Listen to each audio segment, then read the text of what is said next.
In this video, I'll show you how to create tabs in Confluence pages. Alright, so Confluence doesn't have a built-in way to do this, but we can download apps that will allow us to do this. So what we're going to do is go to our apps section, and you're going to click on Explore More Apps. And here in Search for Apps, just search tabs or tabs for Confluence.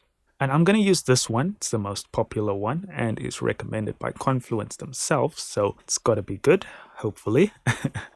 And all we need to do is click on Try It for Free. It's going to bring you to this screen and you just need to click on Review and then Start Free Trial. And now you need to wait for this Adding Tabs for Confluence to be complete. All right. Now make sure to refresh Confluence. That one took me quite a while to realize why it wasn't working. But yeah, just refresh the page first and then you can navigate to pages. So I'm going to go back to For You and I'm just going to pick one of my draft pages that I've made here. And then we go to wherever we want our tabs and then /tabs. And there you go. Remember, if you don't refresh your page, this won't pop up. All right, and now this is our preview page.